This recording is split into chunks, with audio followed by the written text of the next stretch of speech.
Oye, como que se congeló. Grabación iniciada. Buenos días. Buenos días, Evelyn. Así es. Pues Ya iniciamos la grabación, Alex. Cuando guste comenzar.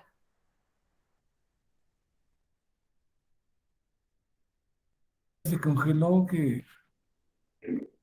pero es que creo que,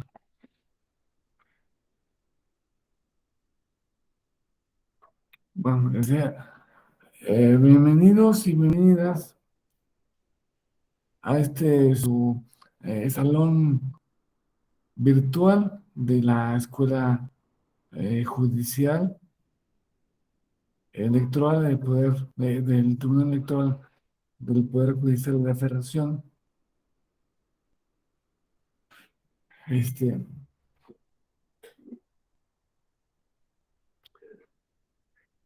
ya han tenido algunas otras clases con otros maestros, este, eh, en, el pensamiento crítico, y la verdad es que el pensamiento crítico es un tema muy amplio y no solo muy interesante, sino que es algo que eh, debemos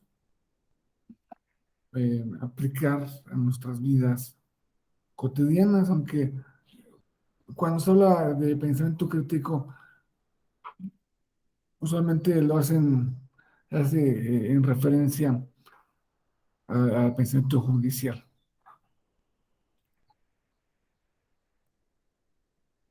Este, ahora vamos a ver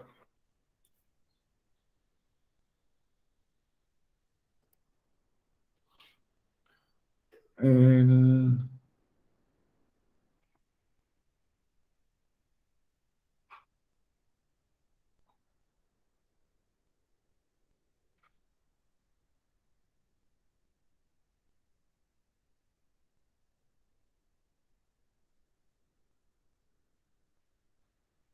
vamos a ver el tema de la prueba tasada y la libre apreciación. En este módulo va a estar dirigido hacia estos dos aspectos,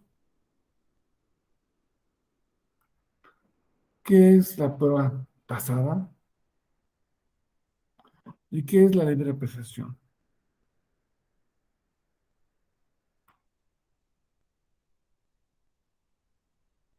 Primeramente, me gustaría que me confirmaran si están pudiendo ver las láminas de presentación, si se conectó bien, adecuadamente esta presentación. Sí, sí, profesor, sí se ve una lámina. Muy bien, perfecto. Muchas gracias, Antonio. Muchas gracias. Este,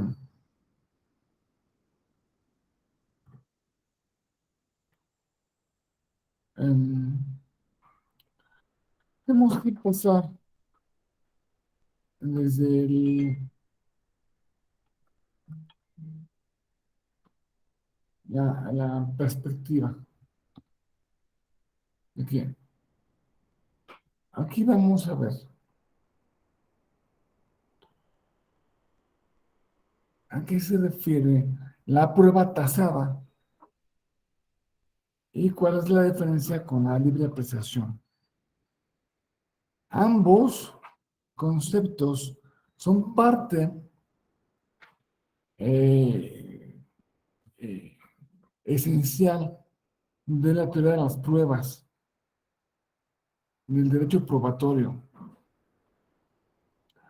El derecho probatorio es aquel que va a tener la importancia, va a tener una gran importancia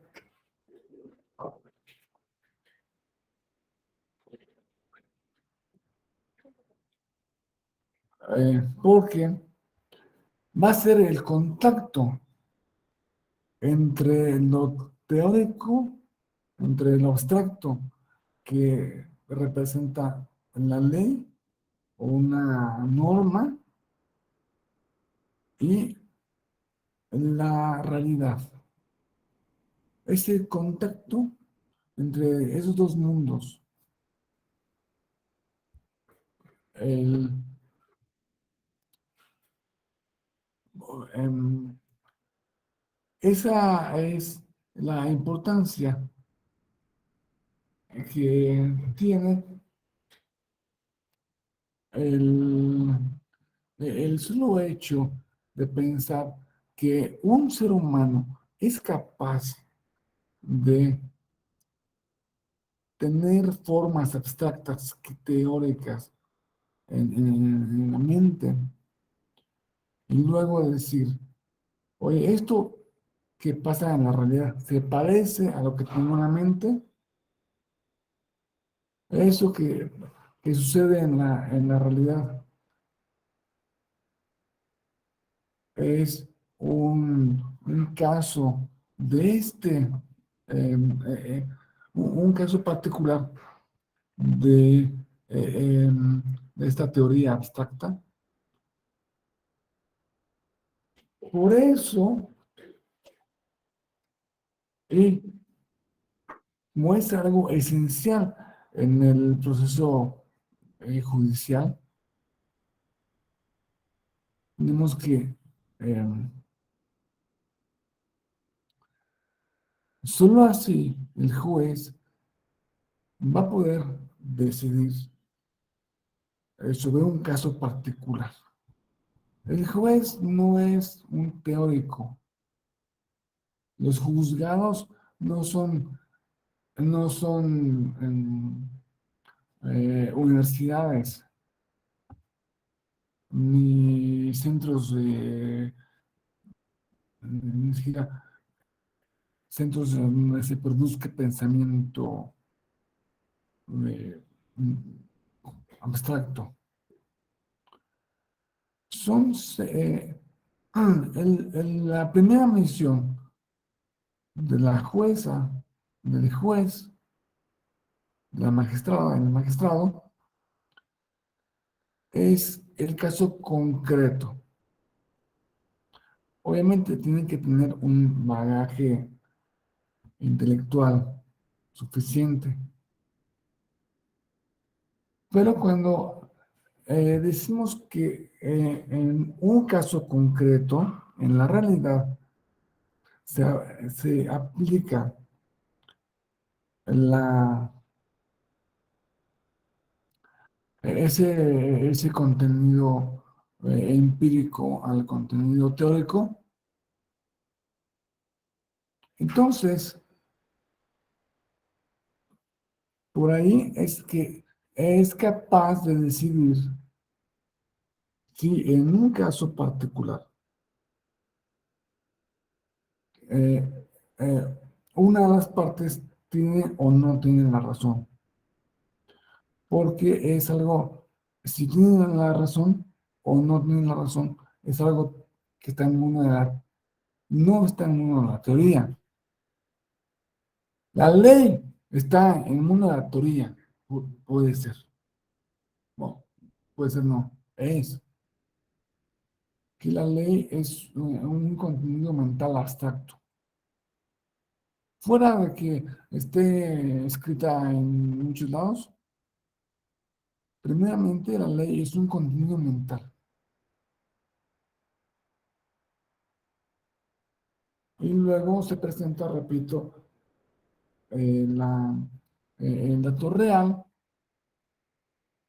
y por una cosa que en principio realmente es muy extraño que esté así, pero es así. Podemos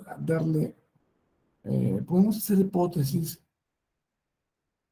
La mente humana es capaz de hacer hipótesis sobre los acontecimientos que no son, que no son teóricos, que son simplemente, una vez más, empíricos. Por eso, quien haya estado en un procedimiento judicial como parte, como actor, como demandado, como tercero interesado, eh, como coadyuvante, o simplemente eh, como amicus curiae, se da cuenta de que sabe lo importante que es la verdad. La verdad, porque se busca, eh, se busca que lo que resuelva el órgano judicial sea algo verdadero o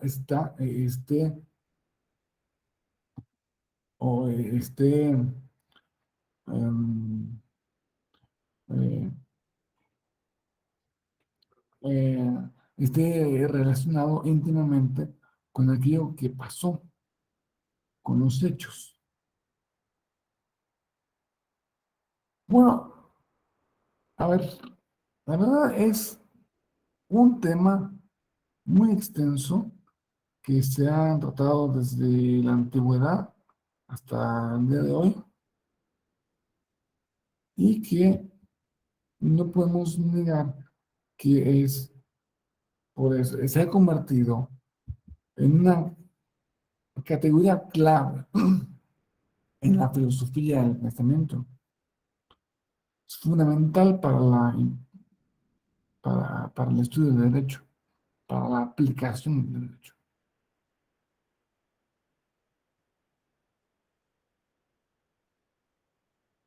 Eh, Fíjense lo que dije, para la aplicación.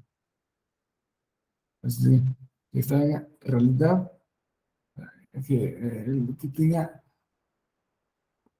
que tenga contacto la realidad con la teoría. A ver, y cuando hablamos de filósofos griegos, em, eh, ustedes han oído muchas veces, no, es que la filosofía griega dice esto, la filosofía griega dice el otro, los griegos dijeron otro. Pero cuando decimos eso, nos estamos refiriendo a un periodo de la vida intelectual del ser humano que abarcó pues, fácilmente 400 años. En esos 400 años, por lo menos, este, no podemos decir que todos hayan pensado lo mismo, que todos hayan pensado igual, y ni siquiera sobre un conflicto determinado. La verdad, originalmente fue entendida desde un punto de vista ontológico, desde un punto de vista, desde el punto de vista del ser.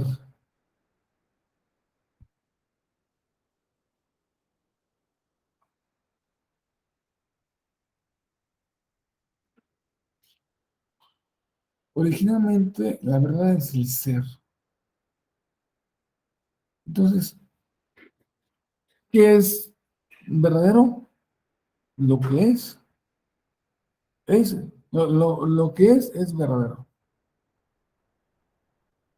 Tú eres verdadero, porque eres.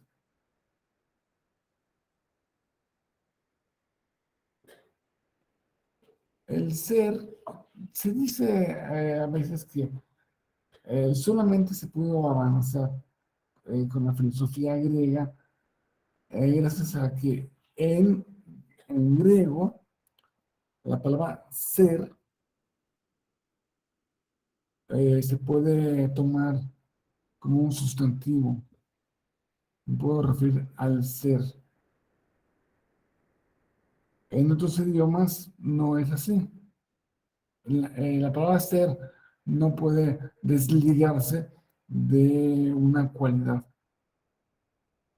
O sea, esto que es ser rojo o ser azul o ser pesado o ser mucho, ser veloz, pero no se puede separar esa la expresión, la palabra ser de la aplicación.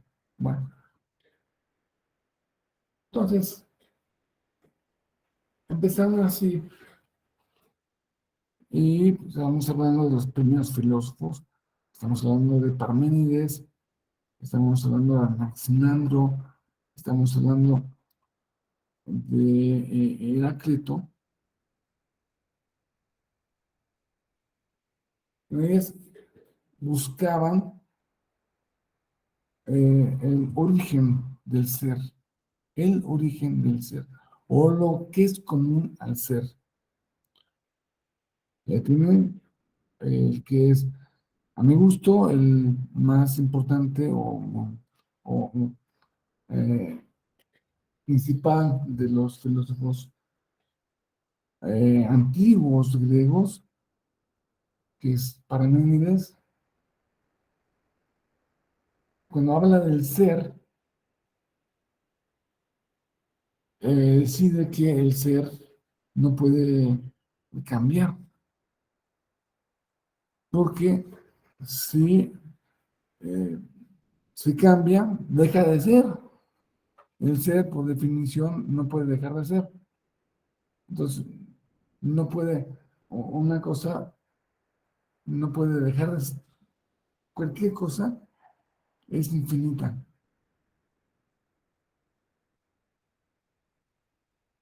y es eterna, porque no se le pueden poner límites al ser, según Parménides, de ningún tipo. Esa, esa, esa reflexión fue tomada posteriormente por la teología para definir, para darle esos contenidos a Dios. Dios es infinito, es eterno, es omnipotente. Dios no se puede acabar en una. Ah, es que aquí se acaba. A partir de aquí se acaba Dios y a partir de aquí ya no hay Dios. No, no, no. Dios es un concepto, una idea, un ser que tiene todas las cualidades de infinitud, de completitud absoluta. Desde ese punto de vista, Dios no se puede mover. Dios es inmutable. Sí, sí. Y si Dios no se puede mover, también debemos pensar que Dios no se puede enojar,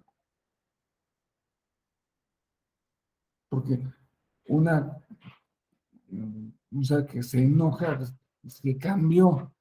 Antes no está enojado, ahora está enojado. La inmutabilidad lleva a pensar a un Dios así, mm, casi como el fondo del paisaje. Este,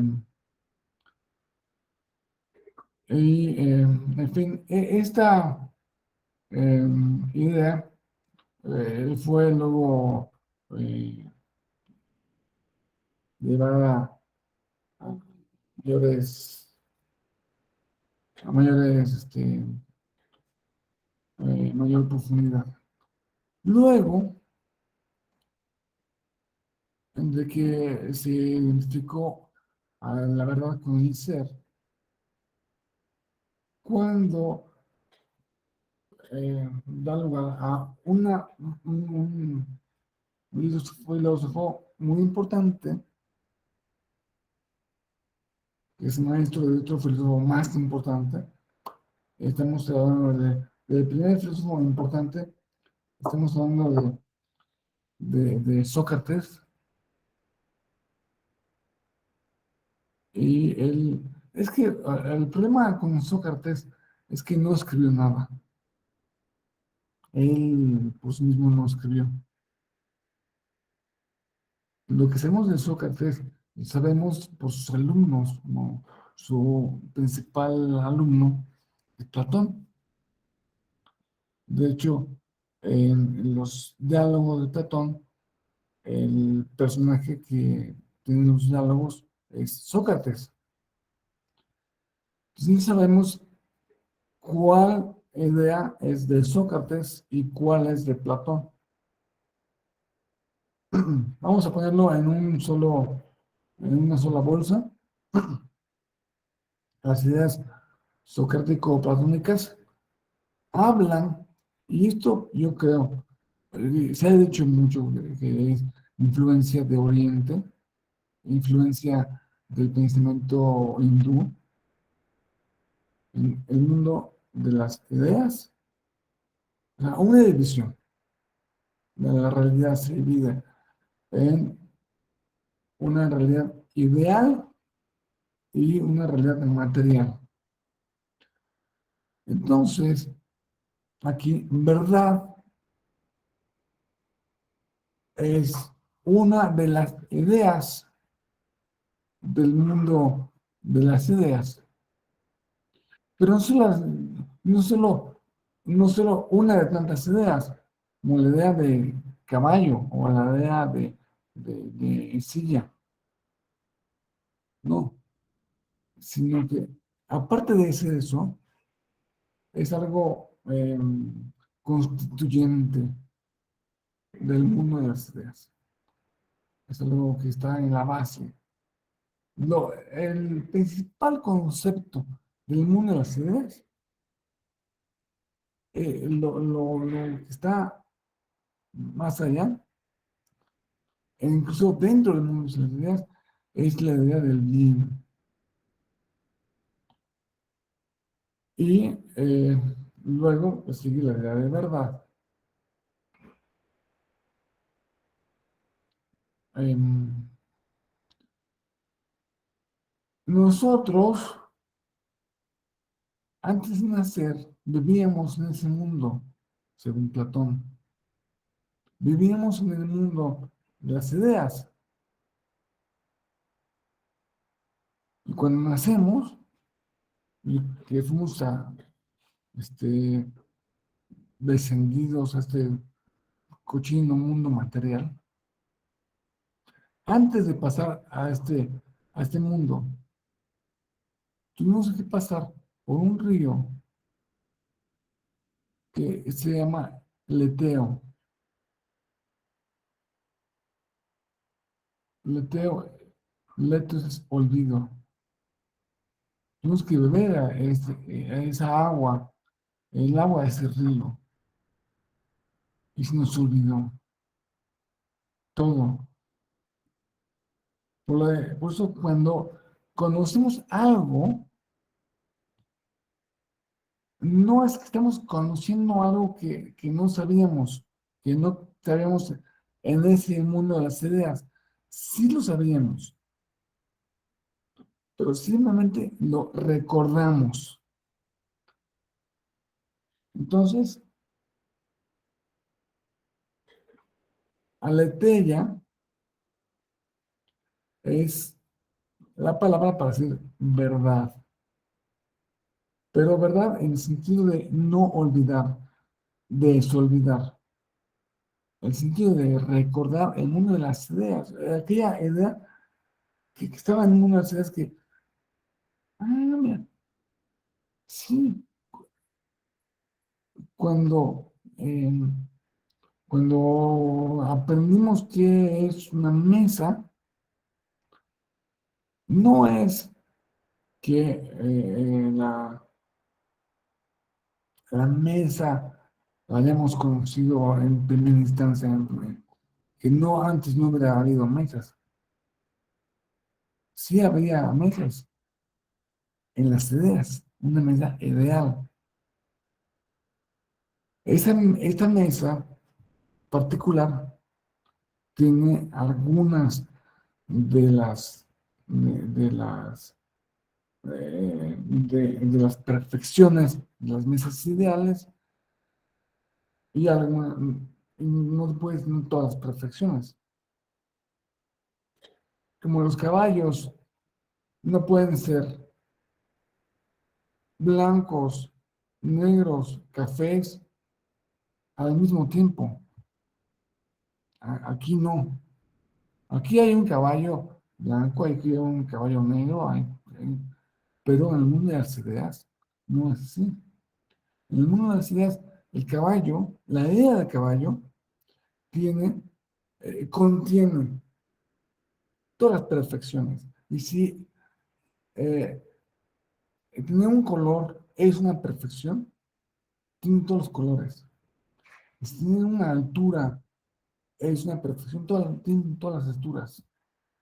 Si tiene un peso determinado, es una perfección, tienen todos los pesos, porque es una idea.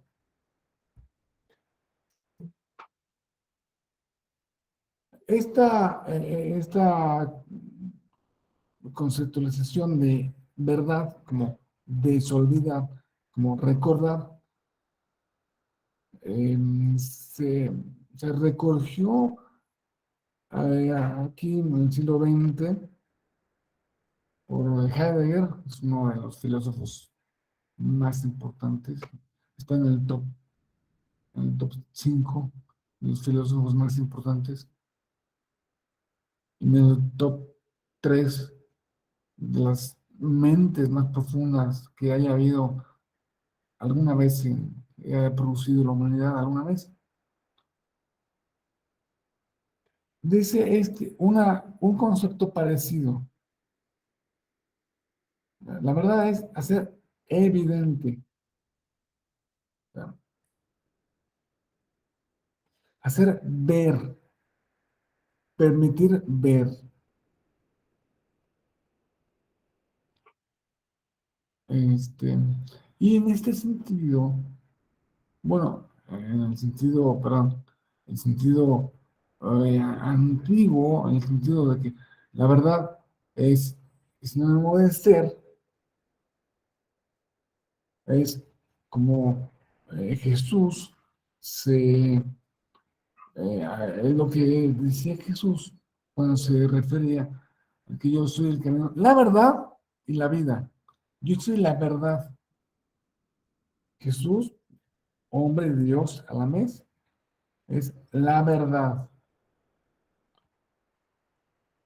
Es algo, pues, muy profundo y que ahora mismo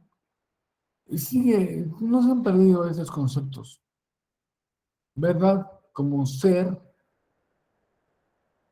eh, queda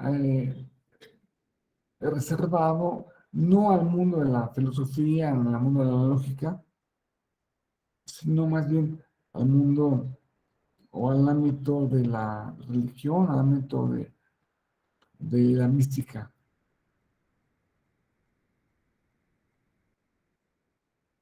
Y al ámbito también del arte.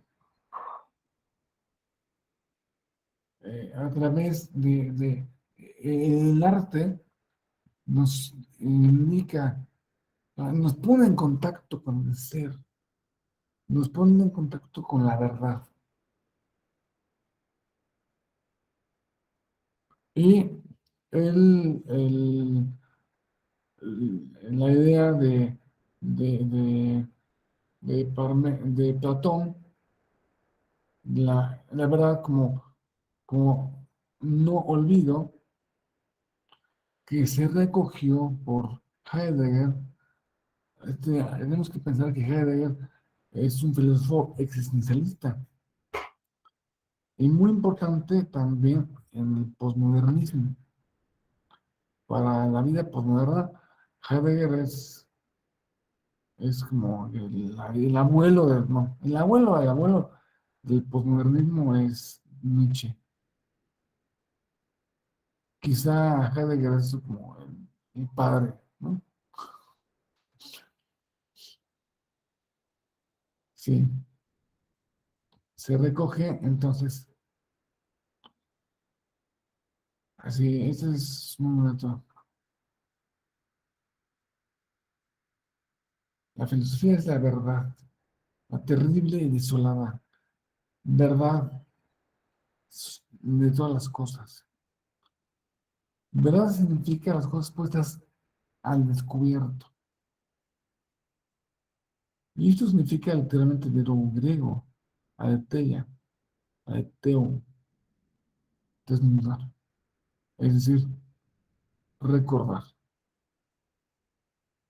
Quitarle el velo del olvido. Quitarle las ropas del olvido. Sin embargo, la noción de verdad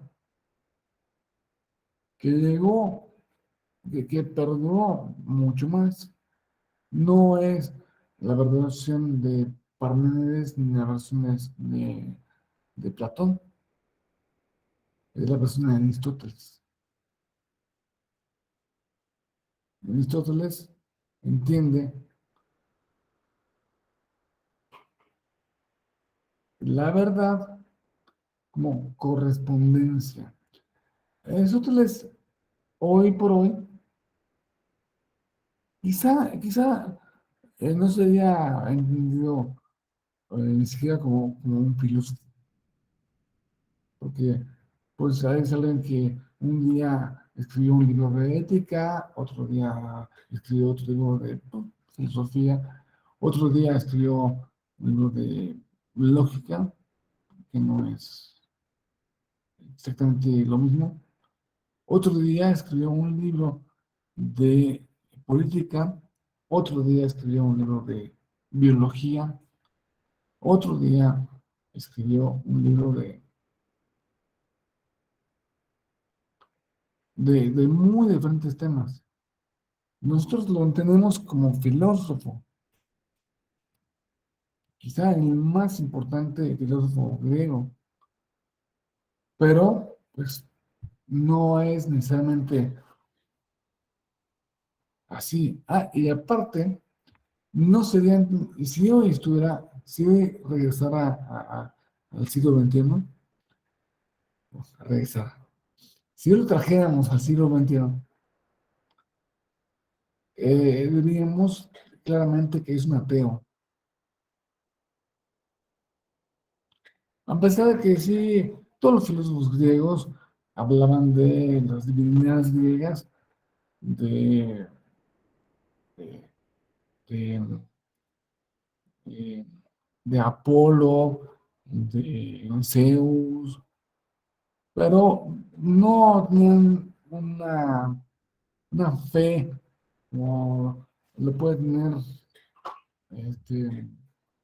sea, no tenían fe en esos dioses como puede tenerlo hoy el Papa Francisco respecto a la fe en Dios Padre, Dios Hijo y Dios Espíritu Santo.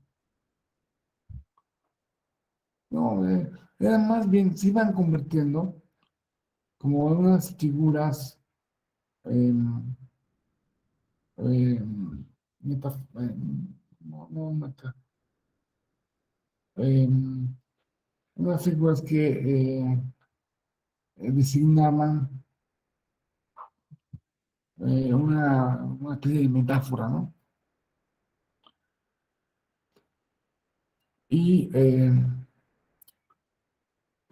Aristóteles se dio cuenta de una cosa, que no se dan cuenta los otros. Y dice esto. Esto es un fragmento de de su libro La Metafísica. Tomo 7, 1011. O sea, esta es la cita concreta. Esta es la definición de verdad que nos da Aristóteles. Parece que es un trabalenguas. Decir de lo que no es decir de lo que es que no es, o de lo que no es que es falso. Decir de lo que es, y de lo que no es verdadero. Fíjense ahí, lo, lo que resalta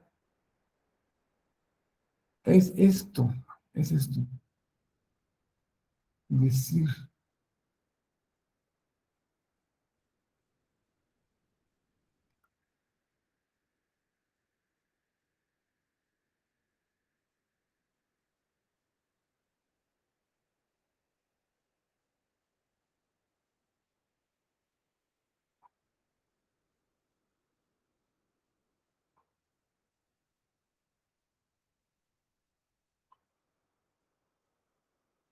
Entonces, la verdad es algo que está en el lenguaje. Está, tú dices unas cosas que pueden ser verdaderas o que pueden ser falsas.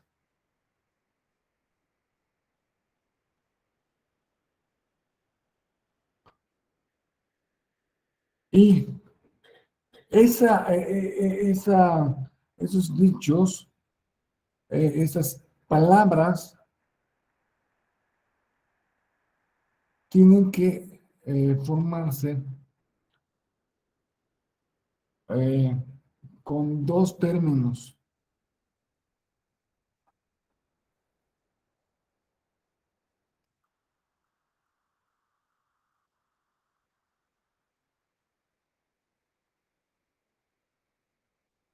Lo que es, ay, se fue ahí.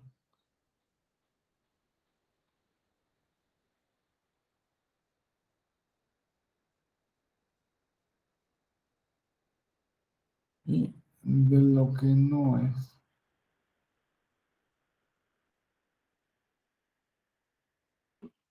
Estamos hablando de términos, ahora nos podemos, no decimos cualquier cosa. O sea, cuando yo digo borrador, pues, no, eso no es verdad. Tengo que decir borrador, el borrador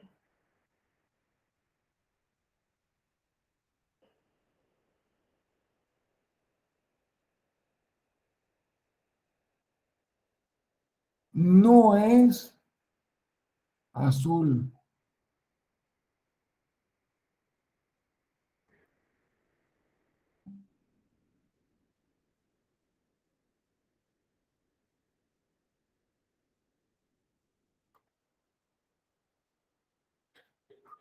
Entonces, estamos ante, y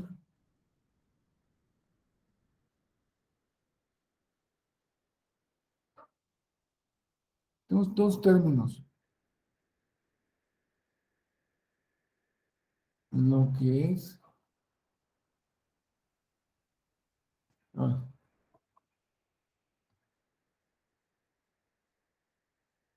correcto.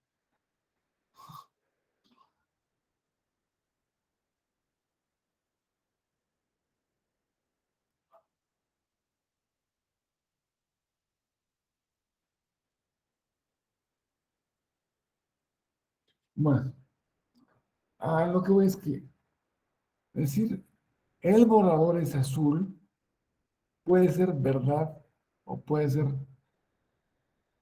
falso. Puede ser verdadero o puede ser falso. De decir de lo que es, y de lo que no es verdadero. Aquí da un salto que de Aristóteles da un salto que se prolongaría por tranquilamente casi 2000 años. La verdad está en el lenguaje y no está en cualquier eh, dicho, sino que está en, en las preposiciones. El sujeto y predicado. El borrador es azul.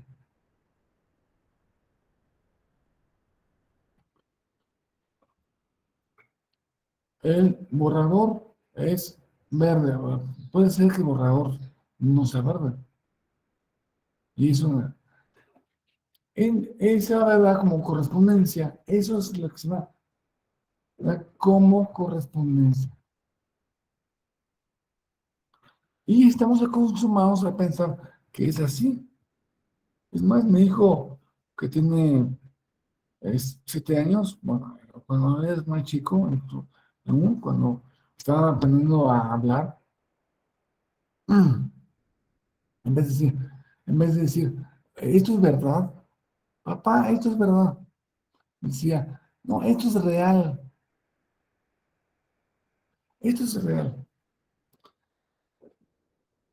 porque se supone que las palabras, la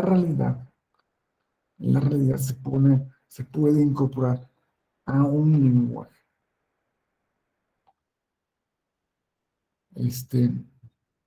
Y es una cosa, realmente, no sé si nos dé tiempo de estudiarlo ahora, en todo su, en toda su extensión, pero eh, quisiera comentarles que ya en el siglo XX, un filósofo polaco de origen judío, que se llamaba Alfred Tarski, entiende a la verdad, le da un giro en la misma línea de Aristóteles, de que la verdad es algo que se relaciona con el lenguaje. Dice que hay algunos problemas. Primero es el problema de la percepción. O sea, si yo digo, el borrador es azul, pues puede ser verdad, pero puede ser que yo tenga unos lentes azules y que todo lo vea azul, y por eso decida que el borrador es azul. Puede ser que yo vea a alguien así a lo lejos y diga, ah, Juan, no, Manuel, ¿cómo estás? Me equivoco, la percepción nos trae errores todos los días. Ahora que, este, por eso, eh, eh, tenemos que confiar parcialmente en nuestros sentidos.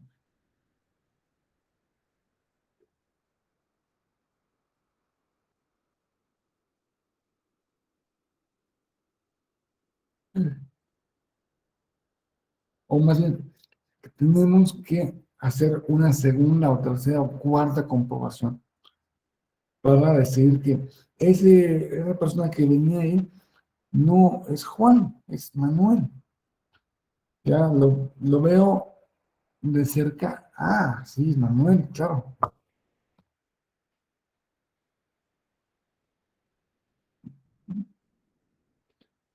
Este, y pues eh, eso eh, causa eh, problemas o sea, la idea del Sócrates de Aristóteles es muy primitiva, porque realmente no tuve en cuenta un montón de cosas que se dan en el mundo real. Por ejemplo, el problema del contexto. Algo puede cambiar su valor de acuerdo al contexto. Algo puede ser, la manzana puede ser roja aquí, pero puede ser vermellón eh, en Francia, o puede ser eh,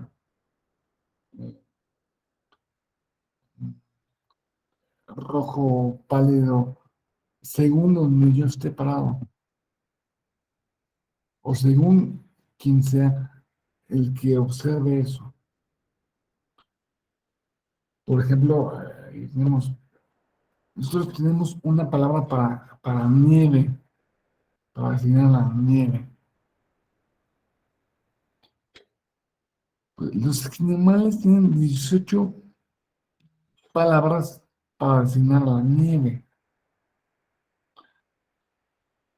Y no es que no, el idioma castellano no sea suficiente como para designar eso.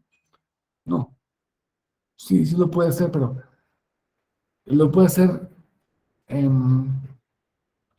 solo añadiéndole más cosas. Esta es nieve sólida, o nieve muy aguada, o nieve frappé, o nieve, ¿no?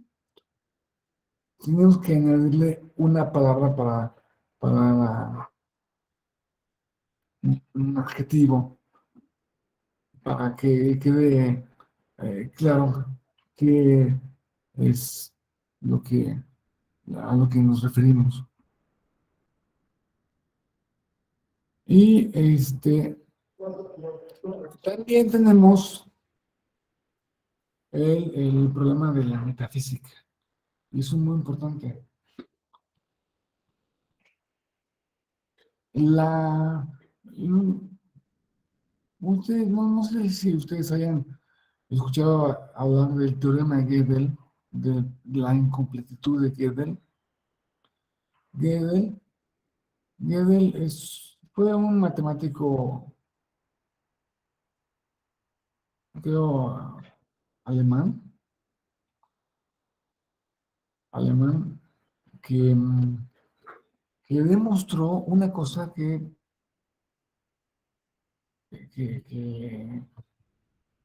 la verdad es que no se había puesto a pensar así. Nadie lo había pensado desde ese punto de vista. Tenemos los sistemas matemáticos, y en un sistema matemático se puede comprobar eh, una parte del sistema con relación a otra parte del sistema, y otra parte del sistema con relación a otra parte del sistema. Pero no se puede demostrar todo el sistema. Demostrar todo el sistema llega un momento en que es imposible. Y esta incompletitud se da no solo en los sistemas matemáticos, sino en todos los sistemas. De modo que la verdad no puede demostrar a la verdad. La verdad no puede comprobar la verdad. O sea, no pues, se puede autodemostrar.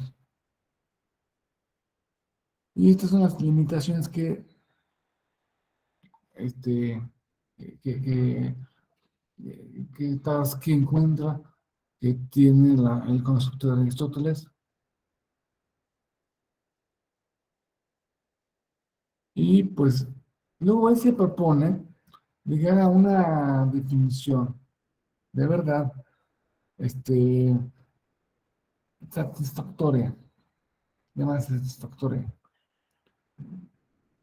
Satisfactoria en el sentido de materialmente adecuada y formalmente correcta también. O sea, también tenemos que entender que este Tarski es un matemático.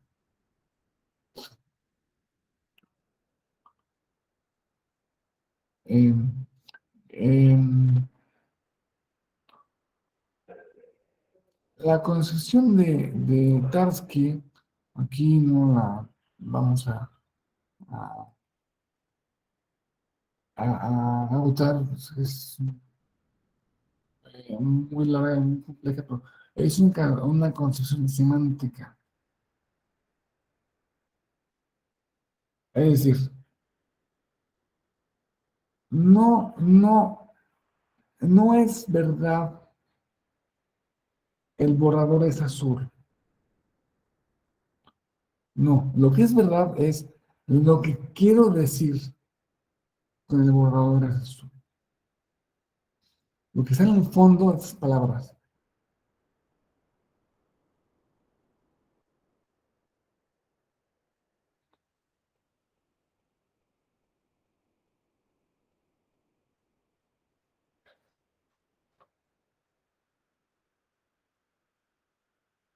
Eh, Tasky mismo demuestra, bueno, Tasky mismo está de acuerdo en que su noción semántica no resuelve todos los problemas que se pueden plantear en torno al tema de la verdad.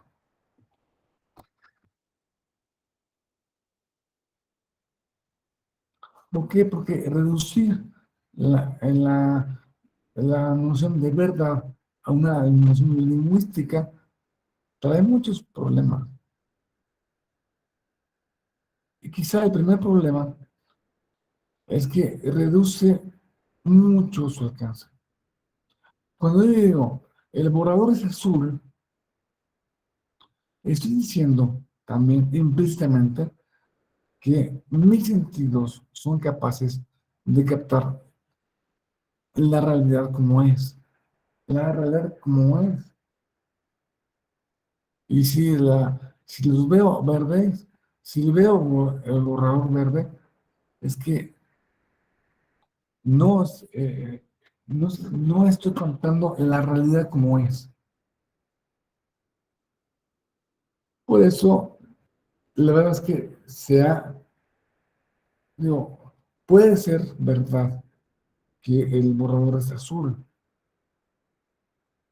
pero se ha reducido mucho el alcance.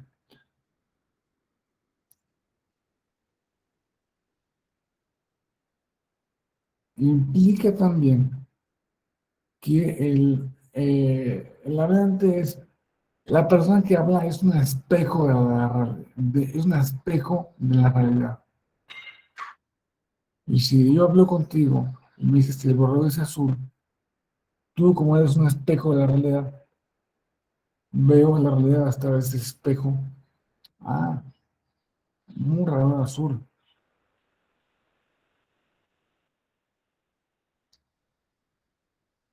De todo lo que se puede decir del borrador,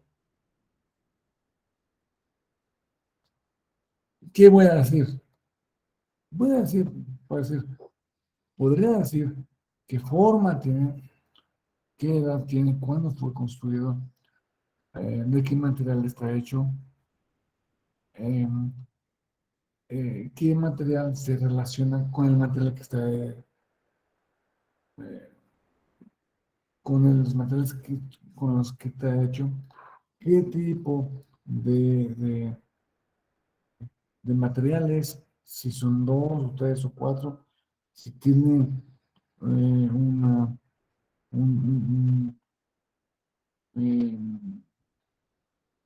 la marca del borrador, si es madera, de qué árbol viene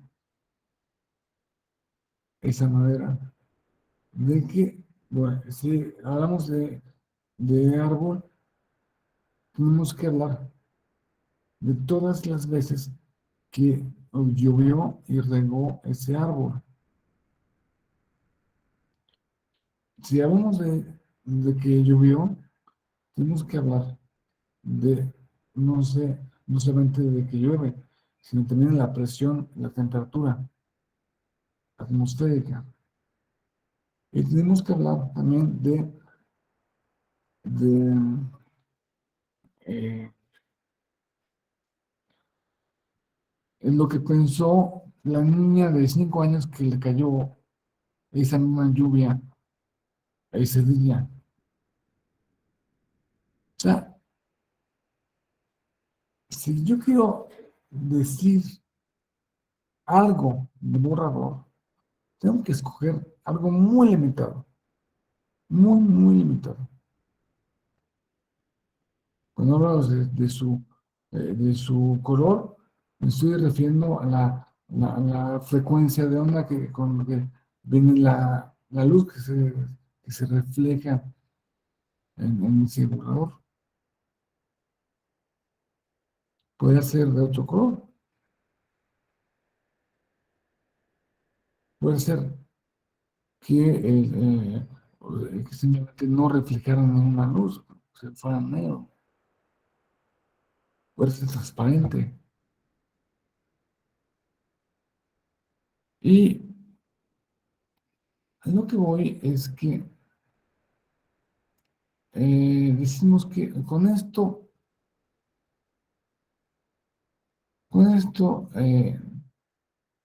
llegamos al momento en que si yo, si de todo lo que se puede decir del borrador, digo una parte mínima, realmente es una construcción. Si eh, los de ustedes, esto de la verdad como construcción, se nota más y más y más cuando se refiere no a una proposición ideológico, sino cuando nos referimos a razonamiento. En un razonamiento es una construcción, la verdad, ahí la verdad es una construcción. Ahí yo elijo qué parte de la realidad quiero decir y la digo, pero la digo de una manera que, que me conviene decirla. Siempre no hay objetividad, siempre todo está sesgado, ¿verdad? Y las partes en un juicio, el actor, el demandado, siempre va a demostrar, a, a- a referirse a la realidad desde su punto de vista, construyendo, construyendo y construyendo paso a paso a paso, con diferentes pruebas. Ya nos acercamos al tema de las pruebas. La verdad como construcción. Entonces, cuando hablamos de verdad como construcción, aquí estamos cambiando como de escuela filosófica. Hablar de la verdad como construcción es hablar más como hablan los posmodernos, que como eh, habla el pensamiento, la filosofía analítica, ¿no? Tarski puede considerarse como un filósofo analítico, pero en el mundo en Europa occidental, Europa continental, Alemania, Italia, Francia, eh, comenzando por, decía yo, por Nietzsche, empieza a haber un cambio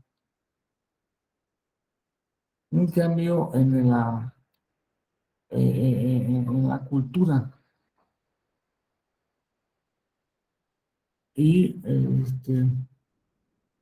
ya se va entendiendo desde Nietzsche, niega la posibilidad de que exista la verdad.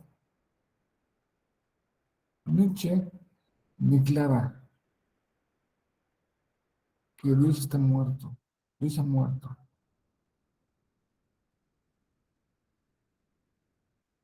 Y a eso levantó muchas ámpulas, ¿no? No, como que Dios está muerto. Y sobre la tumba de Nietzsche, Nietzsche está muerto, firma Dios, ¿no? Pues, pero eso que dijo Nietzsche, más bien no es, por fin, ya quiero matar a Dios. Es más bien una, una, una declaración de que ustedes actúan como si estuvieran muerto Dios, no actúan conforme a la existencia de un Dios. Pero si vemos, si analizamos a un Nietzsche hablando de que Dios ha muerto, también dice de que Dios ha muerto, sin embargo, si ustedes siguen, eh, no se han liberado de sus sombras, las sombras, el fantasma. El fantasma es el, la verdad. La verdad es como un fantasma de Dios. El bien, el bien es otro fantasma. Cuando, dice Nietzsche, cuando eliminemos a la verdad y al bien, habremos terminado de matar a Dios. Mientras no, mientras la verdad es una construcción. Y no sé si ustedes recuerdan la película, em, eh, la película Matrix, la primera, la de 1999, donde supongo que todos la vieron, cuando sacan a Neo de aquel, una granja de seres humanos, lo sacan al mundo real,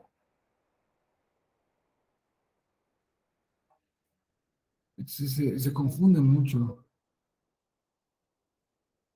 Y eh, este, y Morfeo, ¿se acuerdan?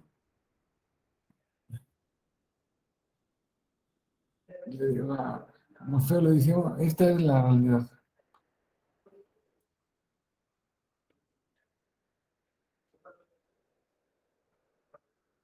Y se refiere al mundo en que él estuvo viviendo toda su vida.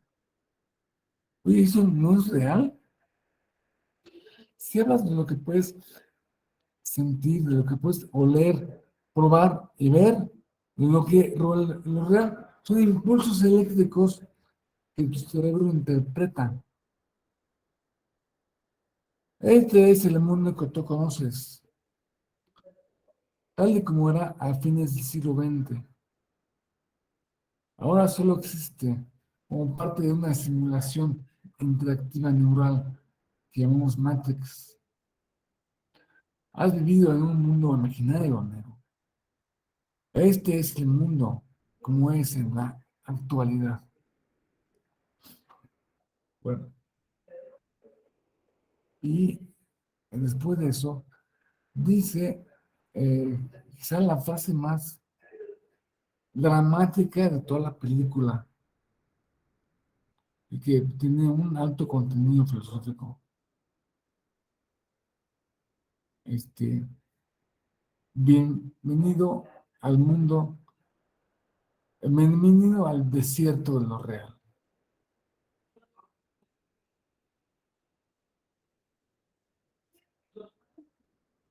Lo real es un desierto. ¿Cómo que es un desierto? Sí, es un desierto, es ese desierto en el cual se construyen las percepciones, se construyen las interpretaciones.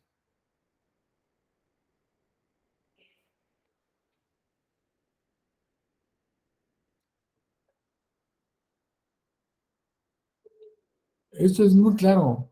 Ustedes conocen, eh, han vivido de cerca el mundo jurisdiccional. El mundo jurídico, en un expediente, en un expediente, las partes se esfuerzan por añadir pruebas y añadir cosas. ¿Y qué es?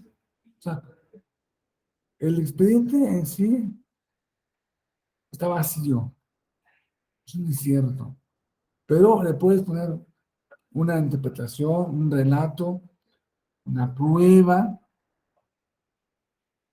una, em, eh, una presunción, hacer notar al juez que se presume esto, hacer notar al juez que se aplica este tratado internacional, hacer notar. La verdad es una cosa que es muy claro que es una construcción. La verdad legal claramente es una construcción. Y más aún el hecho de que haya pruebas ilegales que no se deban tomar en cuenta, no se deben tomar en cuenta en la, eh, en la decisión, nos habla de que pues es una construcción, pues es como un Lego. Y cuando yo digo, esta prueba es ilegal, sácala no la tomes en cuenta, pues es como quitarle una pieza al Lego. ¿Es posible que esa pieza del Lego diera la,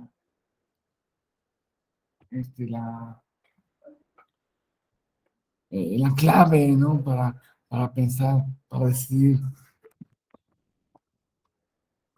qué es lo que pasó en la realidad histórica? Pero en la realidad legal no es igual a la realidad histórica. La realidad legal es una cosa que se construye. Por eso, no es necesariamente que se corresponda a la verdad, como la decía Aristóteles. Nos acercamos más bien a la verdad como la declaraba, como la concebía Nietzsche. Nietzsche, que no creía en la verdad, que decía que más bien la verdad es retórica. Retórica es convencimiento. La verdad es la mentira más eficiente. La verdad, si yo no creo en la verdad, tampoco creo en la mentira. La verdad, cuando digo la verdad es la mentira más eficiente, no estoy diciendo que es el engaño. No, no, la verdad es el relato, cualquier relato más, pero que se compre un mayor número de personas.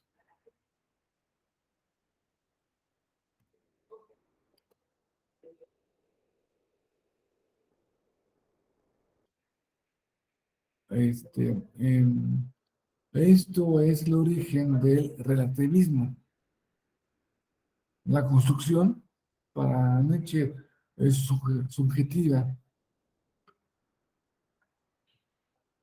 y no está anclada en la realidad, sino en interpretaciones. Como decía un eh, filósofo griego, bueno, un filósofo francés, muy, muy famoso, Derrida,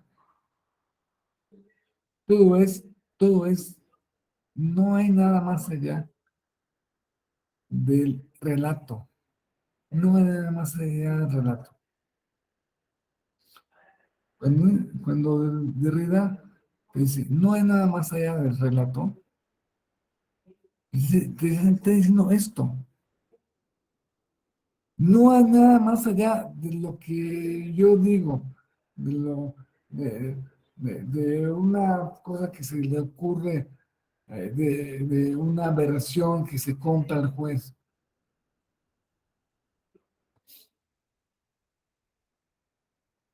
La negación de la verdad la escribe Nietzsche eh, en muchas obras,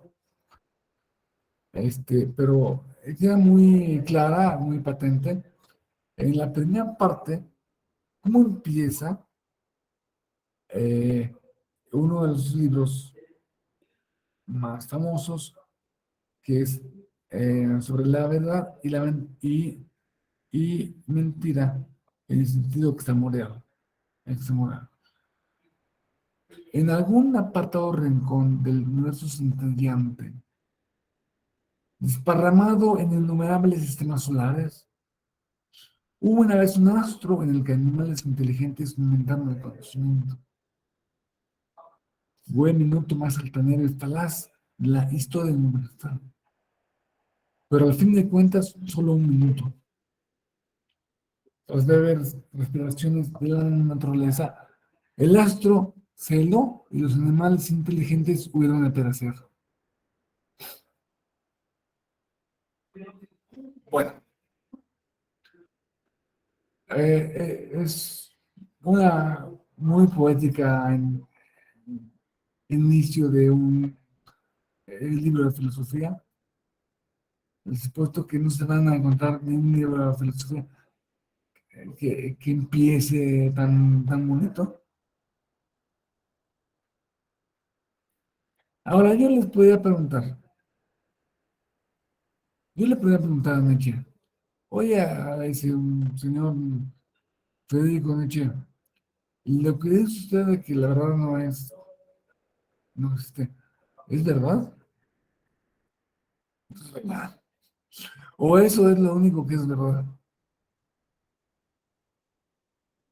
Lo único que es verdad es que la verdad no es verdad. No, en el ámbito jurisdiccional no podemos tomar, eh, no podemos guiarnos desde un punto de vista totalmente relativista. El relativismo no es compatible con el mundo judicial, jurídico.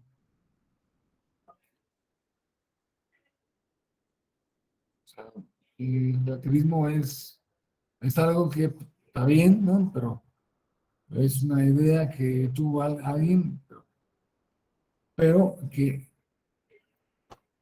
si yo voy con un juez a reclamar algo, quiero que resuelva sobre la verdad aristotélica, no mentiana, no sobre lo que se le ocurre, no sobre no sobre la mentira que se creyó el juez. Claro que gran parte de los actores, cuando hacen su demanda, la presentan como que está sesgada, dicen falacias, dicen mentiras para engañar al juez, de modo de que el juez no eh, se compre la versión que no es la que corresponde a la realidad y decida conforme a una versión que es falsa. Pero todos pretendemos que los jueces decidan, se comporten conforme a la verdad.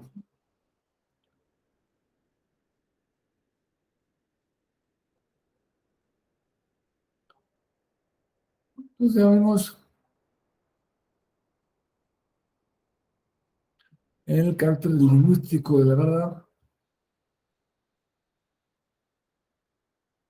Ya vimos que en el siglo XX, el posmodernismo, el posmodernismo no inició en el siglo XX,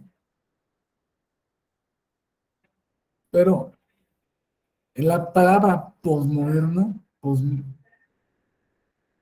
viene de un libro que escribió ese señor, Jean-François Lyotard, la condición posmoderna, y define a la posmodernidad como el estado de la cultura, no se refiere a la filosofía, eh, el arte, la arquitectura, la poesía, eh,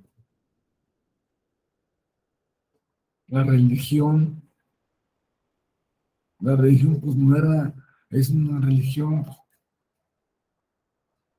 donde eh, cabe cualquier cosa, ¿no? Porque como no es verdad, tampoco, o sea, cualquier dios es igual a cualquier otro. Y Zeus es igual a Tlaloc, y Tlaloc es igual a Alá, y Alá es igual a este, eh, al vacío budista.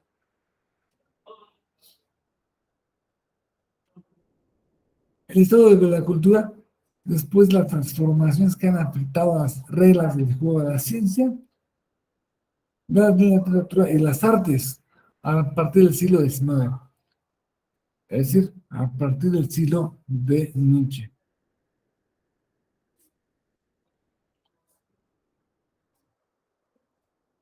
El siglo XIX también es el siglo de Marx. Marx no, no es, el pensamiento marxista estrictamente no es moderno, se distancia. Pero habiendo nacido, eh, es más, parten de supuestos totalmente contrarios. Pero hoy por hoy encontramos que el marxismo se ha, se ha convergido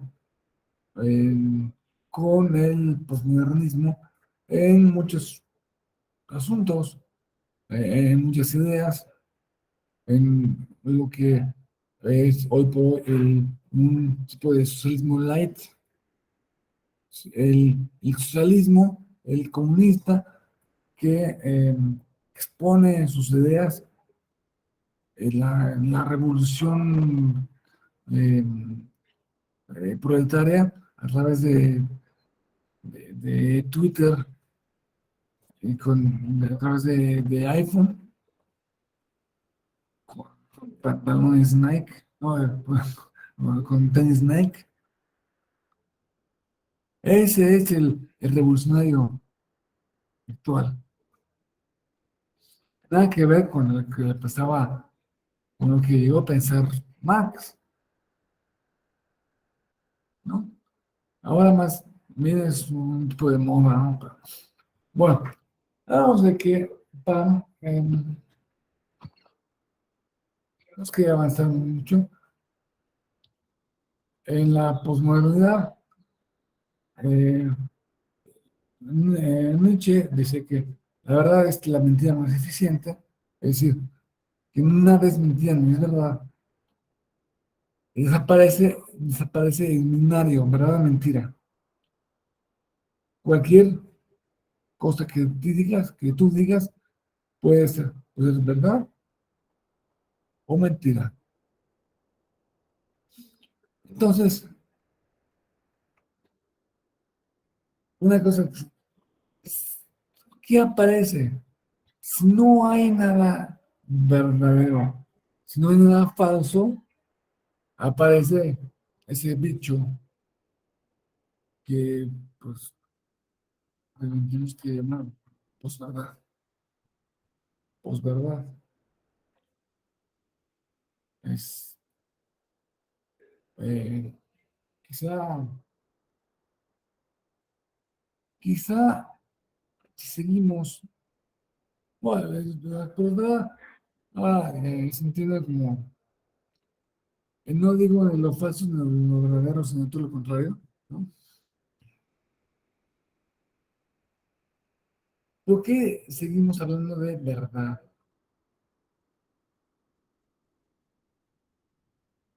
Digo, si estamos de acuerdo en que en la verdad, la noción de verdad, como se planteó originalmente, tiene muchos problemas. ¿Por qué seguimos hablando de ella? Como, como si no hubiera ningún problema. Pues a lo mejor por una necesidad farmacológica. Necesitamos la verdad como una medicina. eh, Estar seguros de algo nos da cierta tranquilidad, cierta paz. Nuestro aborrecimiento del caos nos lleva a cerrarnos a a un clavo, y la verdad que si la analizamos este, linealmente, pues es un clavo y no es suficiente para sostenerte, te caes.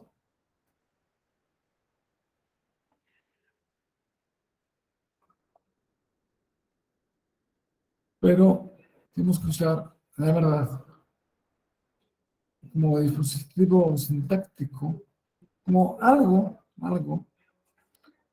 que al menos permite un primer asomo de comprensión.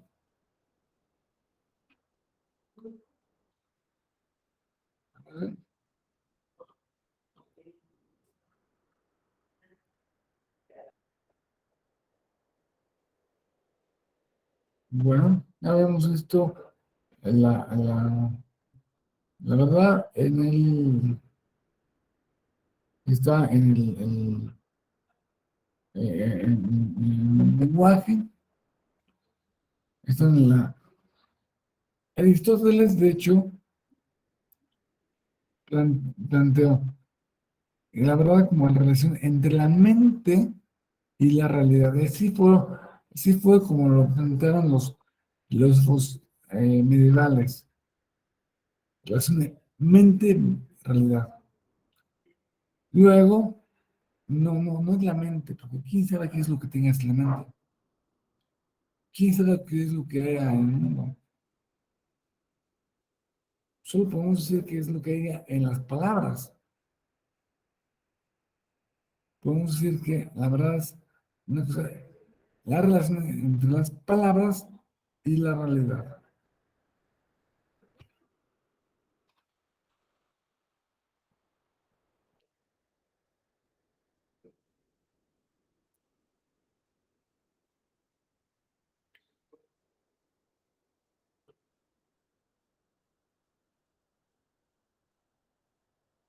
En temas jurídicos, vamos a hablar de la verdad como fruto del, del debate contradictorio de hipótesis, de las hipótesis propuestas, mediante la constatación de elementos probatorios con la realidad. Eso es lo que hace un juez. La realidad, él no sabe qué es la realidad, no estuvo ahí, pero lo único que sabe es lo que le dice, lo que aportan las partes como pruebas.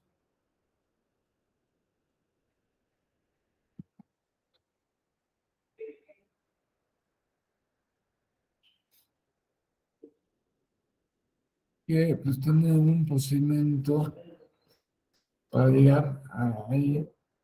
eh, hay un, no es cualquier cosa, no es exactamente lo que se te ocurra. Hay unas reglas para decir qué es y qué no es, cómo puedes y cómo no puedes de, componer o cómo puedes decidir la versión jurídica, la versión legal, porque una parte aporta una versión de las cosas, otra parte le aporta otra versión de las cosas, y la parte, o sea, de todo lo que, de todo lo que tiene a su disposición, el juez en la sentencia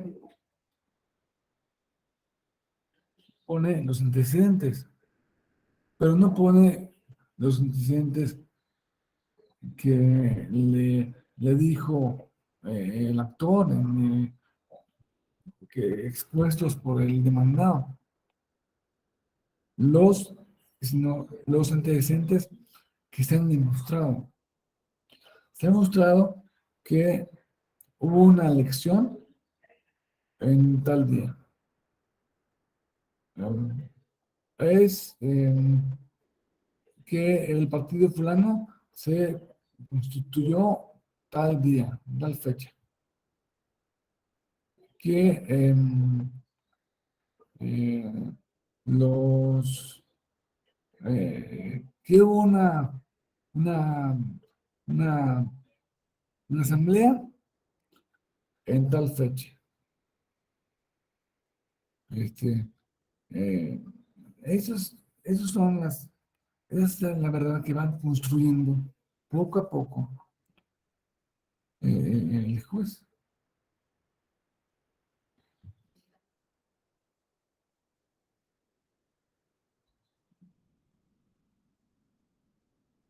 Tenemos- Ahora tenemos que hacer un distingo. Ya llegamos a a lo que, em, a lo que corresponde al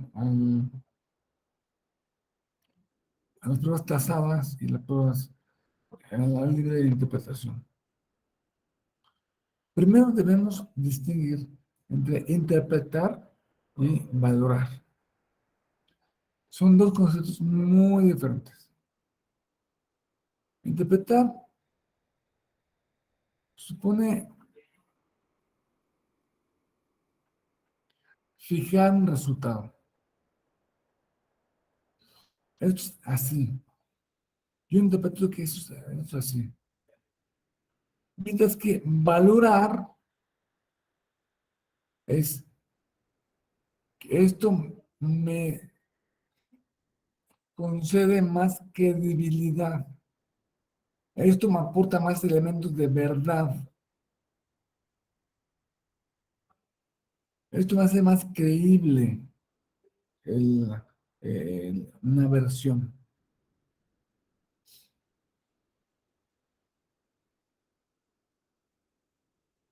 Entonces, el juez primero interpreta. Lo que tiene que hacer con las pruebas, primero es interpretarlas y ver qué es lo que dice. O sea, desentrañar el sentido de aquella prueba. Y luego, posteriormente, esta prueba dice esto, muy bien. ¿Qué tanta veracidad le voy a otorgar a esta prueba? ¿O no?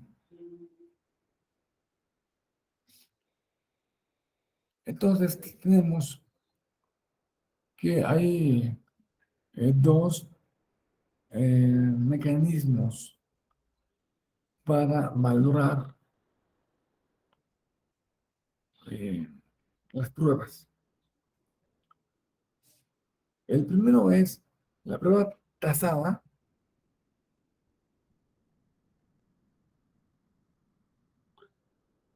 que lo podemos comparar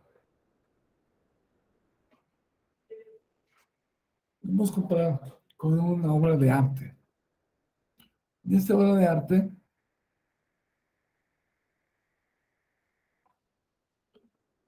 esta obra de arte es cuadriculada, porque se atribuye un efecto, a cada prueba tiene un efecto determinado. Esto es como decía Tarufo, que la prueba legal consiste en la producción de reglas que predeterminan de forma general y abstracta el valor que debe atribuirse a cada prueba. Esta prueba en un momento cayó en este triangulito. Entonces tiene este valor. No más, no menos. ¿Que cayó otra prueba? Bueno, se le va a dar este otro valor. No más, no menos. La doctrina española dice que em,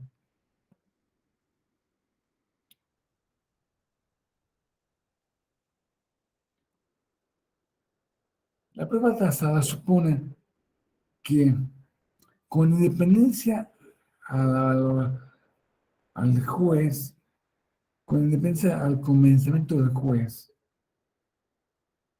no importa si te convence o si no te convence, esto tiene un valor fulano.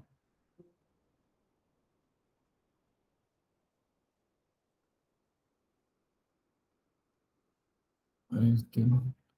Y entonces,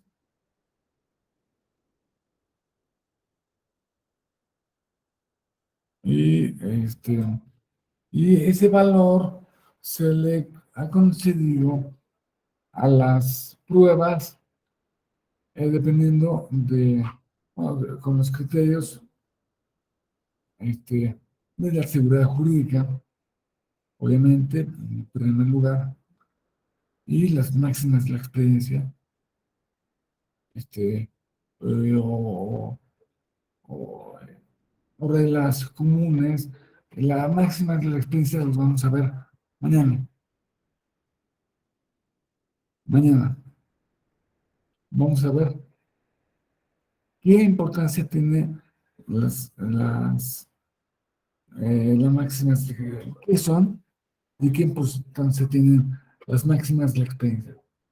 En cambio, la libre valoración, como este cuadro que se Noche Estrella de Van Gogh.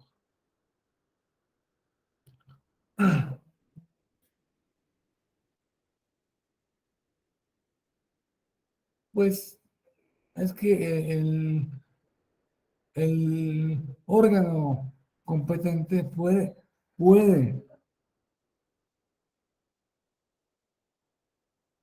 eh, eh, eh, eh, puede valorar una prueba, puede estudiar una prueba conforme únicamente a las reglas de la libre,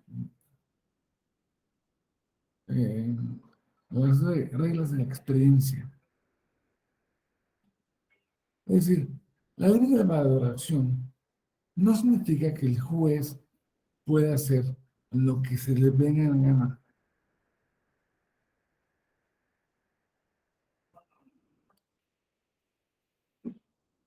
sino que significa que el juez debe comportarse y estudiar esta prueba conforme a los principios y pautas de la lógica de la sana experiencia, de la experiencia de la sana crítica.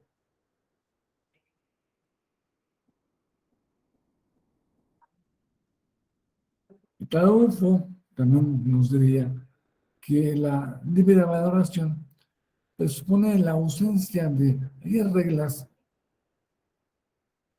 las reglas que le dan un valor determinado a cada prueba están ausentes. Y no tiene, no le podemos dar un valor así absoluto o un valor X o Y a la prueba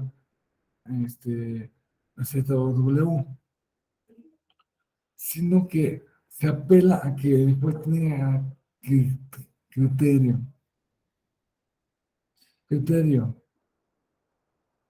un criterio flexible.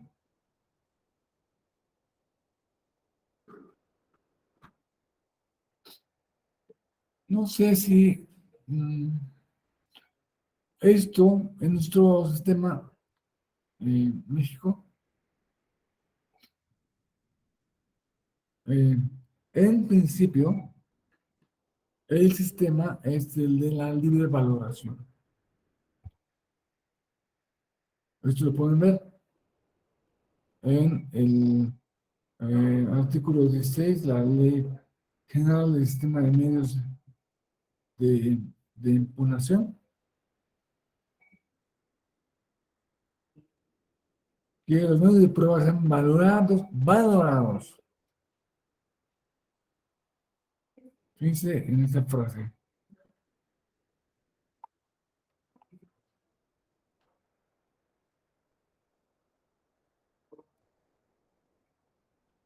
Valorados por el órgano competente, atendiendo las reglas de la lógica, la sana crítica y la experiencia, tomando en cuenta las exposiciones especiales de este capítulo.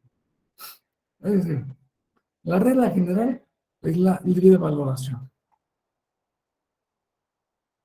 Pero esta libre valoración no excluye, en algunos casos particulares, en la prueba tasada. Y les voy a poner un ejemplo.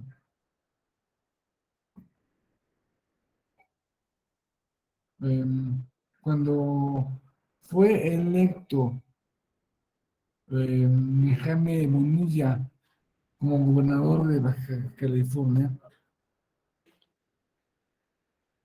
El PRD instauró eh, una serie de, de, de medios de impugnación diciendo ¿no? que él era inelegible por un motivo que era norteamericano. Es decir, él había sacado su nacionalidad americana y ellos pensaban que con eso ya lo iban a desbancar, ¿no?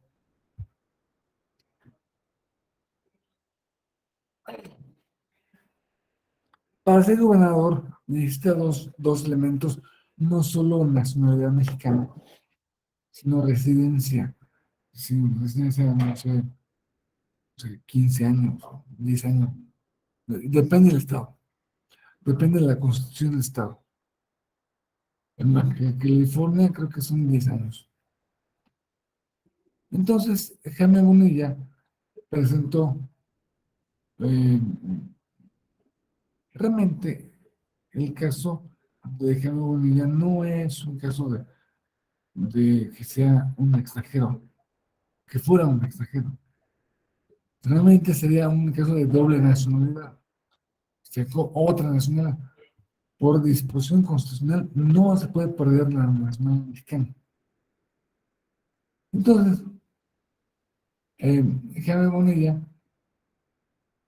ah, pero, a ver, sin embargo, según el artículo 32, párrafo 2 de la Constitución,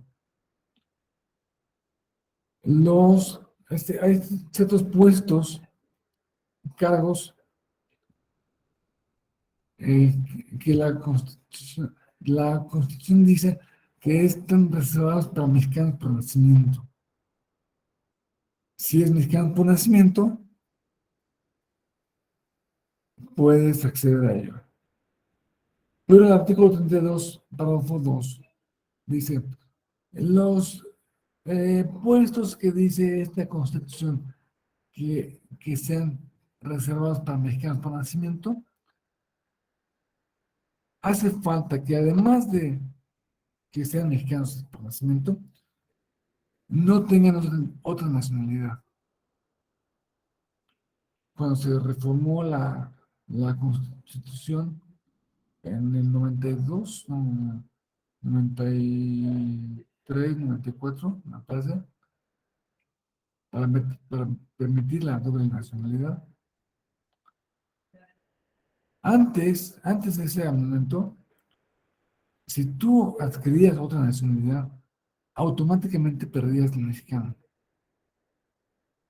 Entonces,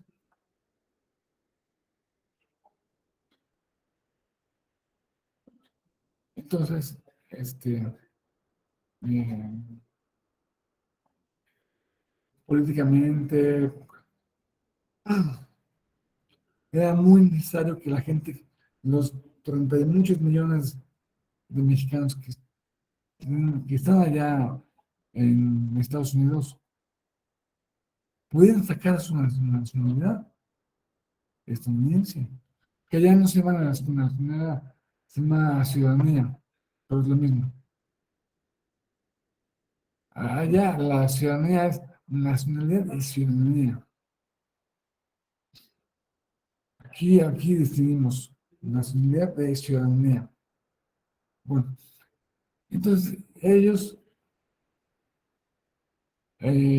por motivos de discriminación, si tú no sacas tu ciudadanía, eh, puedes ser mucho más discriminado allá. Puedes conseguir mucho menos puestos de trabajo. Puedes conseguir un trabajo mucho peor pagado. Entonces, hay que ayudarles. Hay que permitir que también pueden sacar su nacionalidad. Total que se reformó la Constitución y, y el constituyente en ese momento dijo, a ver, Pero, a ver cómo. ¿Vamos a permitir que haya mexicanos con doble nacionalidad? Bueno, pues tenemos que limitarlos de algún modo. Tenemos que ponerles alguna limitación. Esta limitación, pues es algo, proviene la necesidad de limitar a los mexicanos con doble nacionalidad. Es realmente una imaginación que tuvo el legislador. No se basa en ninguna prueba empírica que algún mexicano con doble nacionalidad haya hecho algo malo o inconveniente para el Estado mexicano. Nada. No, cero. Pero se les ocurrió que debían poner ese límite, porque si no, pues no, vamos a tener aquí mexicanos que tengan la nacionalidad brasileña, italiana, estadounidense, española, ¿no? Entonces, se puso ese, eh, esa limitante en, en ese párrafo, pero este párrafo también remite a la ley secundaria. La ley secundaria es la ley de nacionalidad. La ley de nacionalidad dice que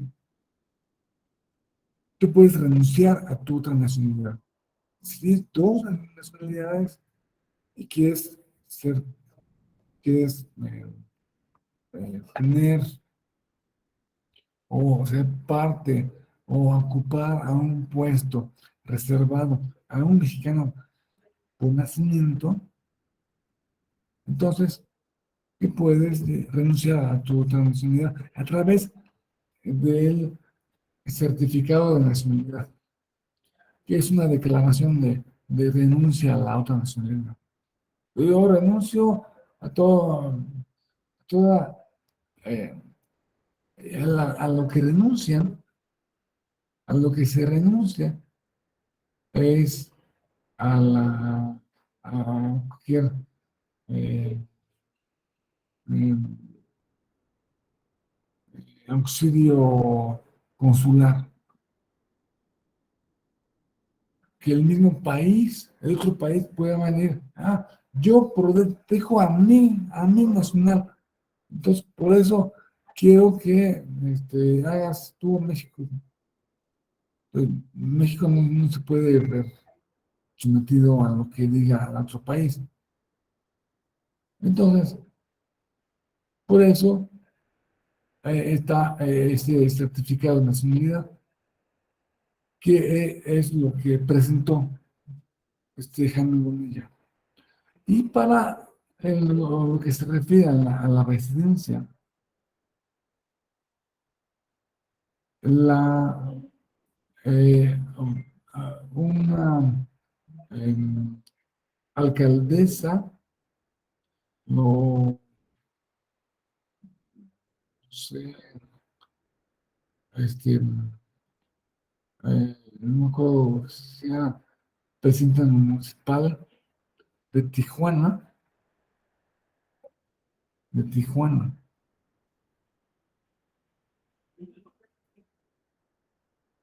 Expedió un documento diciendo, Jaime Bonilla ha vivido aquí los últimos 15 años.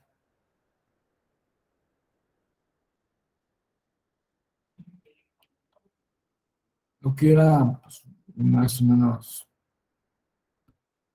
es un tipo que el PRD demostró o intentó demostrar que tan había vivido que tan así era que había vivido en Estados Unidos, que había sido, eh, que había sido, eh,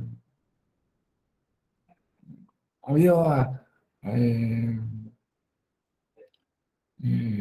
sido eh, parte de un condado en California. Había sido una autoridad de un condado en California. presentó unas pruebas.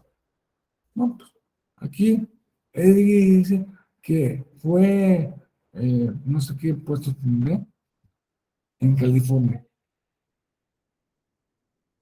Entonces, el juez, aquí en México, el tribunal, estudiando eso, decidió que la prueba, eh, el certificado bueno, expedido por la presidenta municipal de Tijuana era eh, prueba documental pública mexicana. Entonces, que tenía valor absoluto, valor probatorio absoluto. Ahí se le dio valor probatorio, aunque pues todo parece que el señor Emma Bonilla más bien veía de otro lado. O sea, no reunía, pero se le dio ese credibilidad, se estudió, se tomó como prueba probatoria absoluta, plena, y se desestimó las pruebas del PRD. Ahí vemos un ejemplo vivo de cómo se aplica o cómo se articula mm, la, ese asunto de la evaluación de las pruebas, el estudio de las pruebas. Bueno, en la clase de mañana vamos a ver lo que se refiere a a la manera en que debe estudiar las pruebas el juez mexicano, el juez mexicano electoral. Es decir, las reglas de la experiencia, la sana crítica y las reglas de la lógica. Vamos a dar realmente cada una de ellas es muy largo, pero vamos a hacer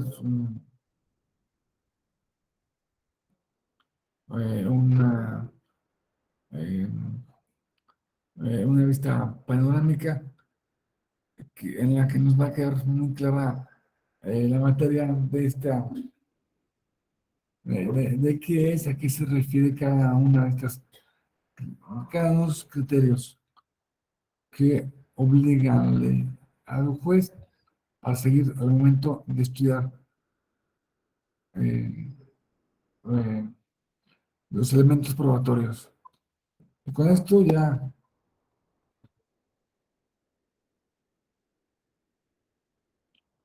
eh,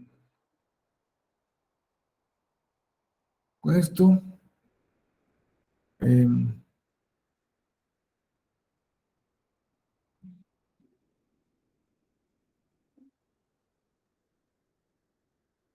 me despido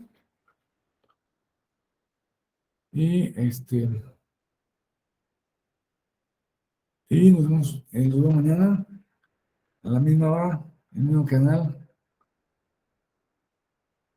8 de la mañana, en punto. Muy bien. Gracias, doctor. Voy yo para despedirme.